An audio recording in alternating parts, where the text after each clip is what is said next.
प्रणाम छात्रों। आज हम कक्षा 10वीं विषय हिंदी समता की ओर यह कविता देखने वाले हैं। इस कविता के कवि मुकुटधर पांडे हैं। यहाँ पर इनका परिचय जन्म 1895 बिलासपुर छत्तीसगढ़। इनकी मृत्यु 1990 में हुई। इनका परिचय छायावाद के प्रतिष्ठित कवि मुकुटधर पांडे जी ने 12 वर्ष की अल्पायु से ही लिखना शुरू कर दिया था। आप इनकी काव्य रचनाओं में मानव प्रेम, प्रकृति, सौंदर्य, मानवीकरण, आध्यात्मिकता और गीतात्मकता के तत्व प्रमुखता से परिलक्षित होते हैं। इनके पद्य के साथ साथ गद्य में भी पूरे अधिकार के साथ लिखा है। इन्होंने निबंध आलोचना ग्रंथ भी लिखे हैं।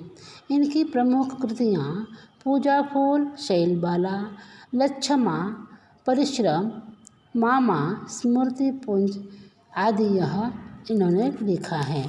प्रस्तुत कहानी में कवि ने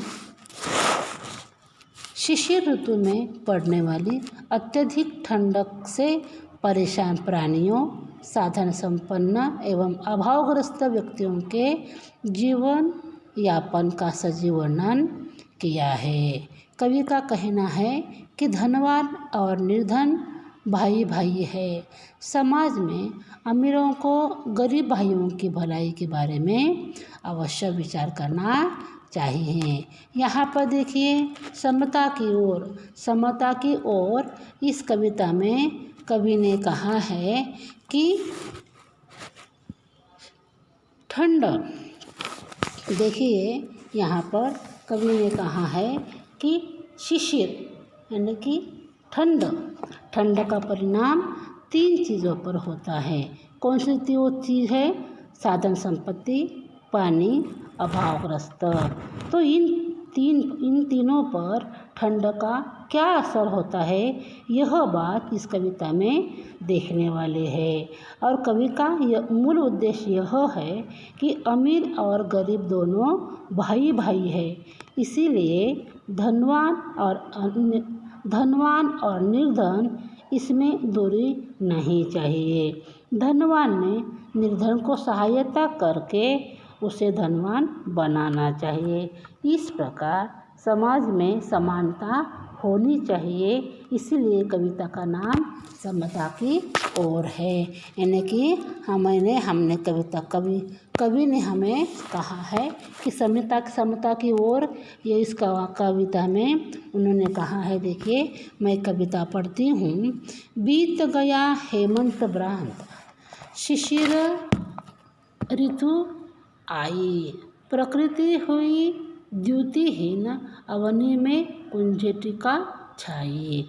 यहाँ पर देखिए हेमंत ये जो ऋतु है यहाँ पर नवंबर दिसंबर, और शिशिर ऋतु यानी कि जनवरी फरवरी।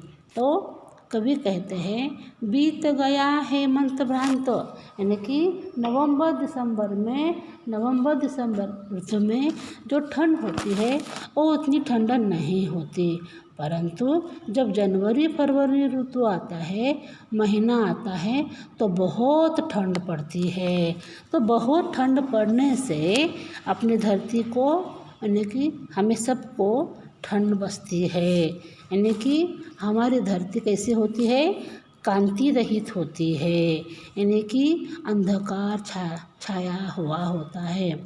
यानी कि कवि कहता है कि नवंबर दिसंबर में इतना ठंड नहीं होता, उतनी ठंडी हमें जनवरी फरवरी में मिलती है, लगती है।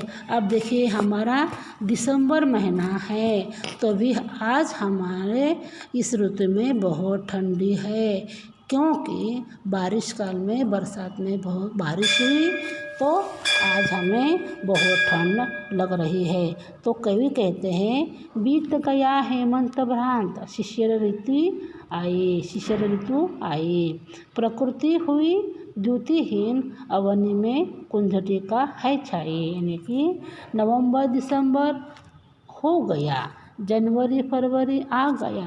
ये जनवरी फरवरी में बहुत ठंड लगती है।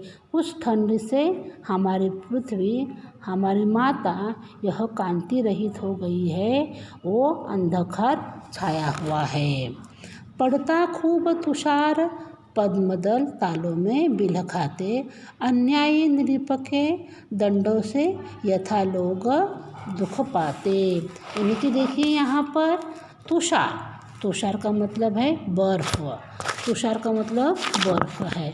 पद्मदल यानी कि कमल के फूल, तालो, तालो यानी कि तालाब में, यानी कि तालाब में, यानी कि देखिए इस ठंड का जो परिणाम है वो तालाब में भी पड़ता है। तालाब में जो कमल के फूल होते हैं, उस कमल के फूल पर भी ठंड पड़ती है और वो ठंडी से वो भी कमल के फूल बिलखते हैं, यानी कि उनको बहुत कष्ट होता है।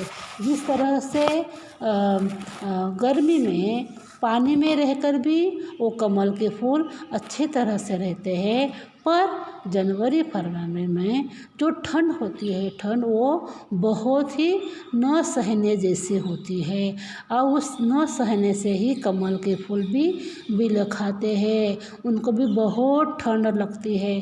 जैसे कि राजा अन्यायी नृप, यानी कि राजा, राजा यह अपने जो राज्य के लोग रहते हैं तो उनको वो क्या कहता है, प्रजा को जो सजा देता है, जो प्रजा को सजा देता है, उसी तरह उन्होंने कमल के फूल पर कहा है कि कमल के फूल पर जो ठंड पड़ती है वो राजा के राजा अपने जो प्रजा को जो दंड देता है उसी के तरह रहता है।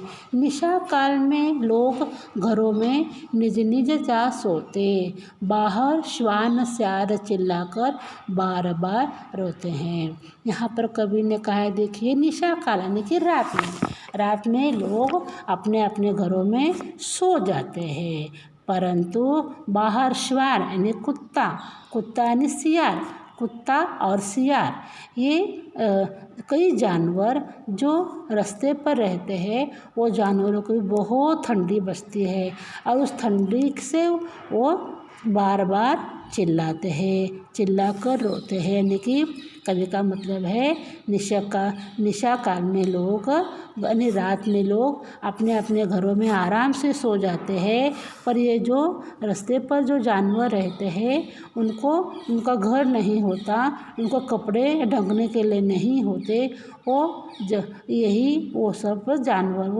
वो ठंड से वो चिल्लाकर बार बार रोते हैं। यानी कि देखिए यहाँ कवि कहता है कि यहाँ पर बहुत ठंड होने से हम पर, सजीव पर, प्राणियों पर और सृष्टि पर भी परिणाम होता है। अर्धरात्रि को घर से कोई जो आंगन को आता, शून्य गगन मंडल को लख यह मन में है भाता। यानी कि अर्धरात्रि यानी कि आधी रात का समय, शून्य यानी कि खाली, गगन निपट बिल्कुल, मलिन धुंधले, चंद चांद।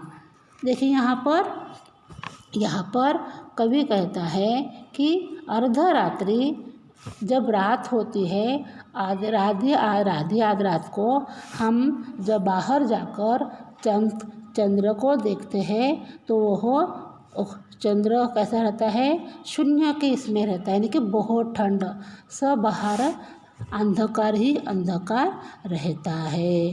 तारे निपट मलिन चंदने, पांडु वर्ण है पाया, मानो किसी राज्य पर है राष्ट्रीय कष्ट कुछ छाया। यानी कि देखिए बहुत ठंडी होने से जिस तरह से मानव को ठंडी बसती है, प्राणियों को बसती है, सृष्टि पर परिणाम होता है, उसी तरह चाँद पर भी परिणाम होता है। तो चाँद का जो रंग होता है वो पीला पड़ जाता है, चाँद का रंग पीला पड़ जाता है, पांडु वर्ण यानी कि पीला रंग होता है। यानी कि यहाँ पर चाँद का रंग पीला होता है, लगता है किसी राज्य पर कुछ राष्ट्रीय संकट आ गया, इस तरह से लगता